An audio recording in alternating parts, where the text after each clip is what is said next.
Hi, welcome to B3 Comics review of Daredevil number 22. As usual, the issue is written by Mark Waid with art by Chris Samney. Matt Murdock, the Daredevil's life, doesn't seem to be going great. He doesn't really seem to mind though.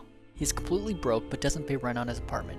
Everyone in New York seems to know his secret identity, but that allows him to get free meals. Things get even worse when Spider-Man begins to come after him. Last issue, D.A. McDuffie asked the web-slinger to go after Daredevil because she mistakenly felt like Matt was losing his mind. As the two begin to fight, Daredevil feels like there's something off with Spider-Man. The reader knows from the Amazing Spider-Man number 700 that Doc Ock is now in control of Peter's body. Using his heightened senses, Daredevil concludes that it is still Peter Parker, at least physically. Their fight gets interrupted by the Stilt-Man. The two team up and work together to bring him down. They are initially in trouble because of Stilt-Man's seemingly impenetrable exterior, but Daredevil is able to find the weak spot in his armor. After taking out the villain, both are able to conclude that the other is still good. They don't continue their fight and head their separate ways. The issue ends with Matt Murdock meeting his best friend Foggy to make amends. They both apologize to one another before Foggy drops a bombshell. He says that he may have been more critical of Matt's recent actions because he has been dealing with his own personal trauma. Foggy has cancer. So Foggy getting cancer is pretty depressing actually, because Foggy's such a likable guy. He's the average person. He's friends with the superhero, but he's always there when Matt Murdock needs him. And just to see him get cancer is just so, it's like kind of tragic because Daredevil, or Matt Murdock, or Daredevil, can't help him at all. This isn't like Foggy got captured by some supervillain and Daredevil can just fight his way through, army of henchmen and rescue him. In this situation, there's nothing Daredevil can really do.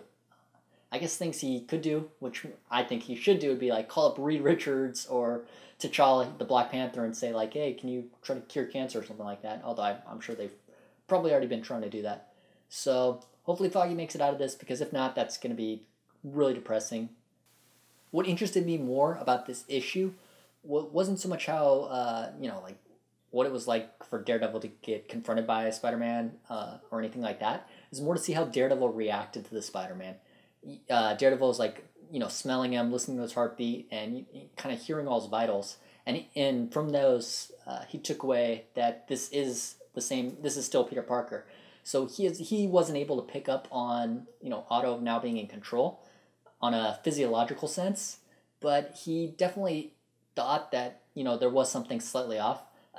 It was kind of cool in this issue that it was all from Daredevil's point of view. We only heard Daredevil's thoughts. We didn't hear, Otto's thoughts in Peter's body.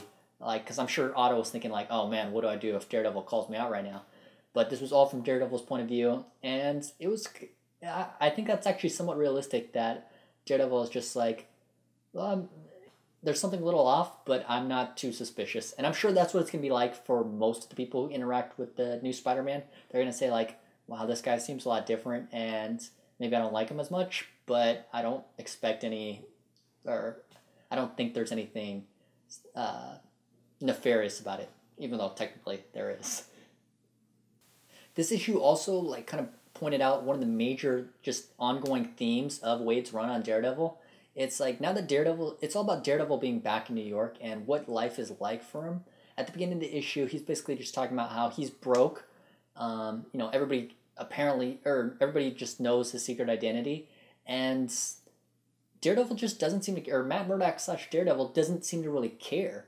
He says like, even though he's broke, he's like, hey, I have no rent. I have a penthouse that has no rent, so what do I care that I'm broke? Because I could just, people just give me free meals because they think I'm Daredevil. I don't care that they know I'm Daredevil. I don't care that I have no money.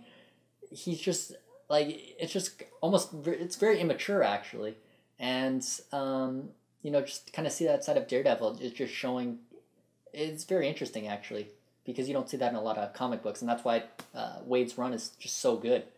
But at the end of the issue, Daredevil has matured throughout the run and through this issue, because, now seeing that Foggy has cancer, it kind of makes Daredevil think like, oh, I should get my shit together. So hopefully he does. Hopefully he continues to grow as a character, and that's what's going to make Waid's run on this so great. So if I'm going to give a grade to this issue of Daredevil number 22, I'm going to give it a 4. It was a really good issue. A lot of things happened. Superior Spider-Man team up is obviously going to be awesome.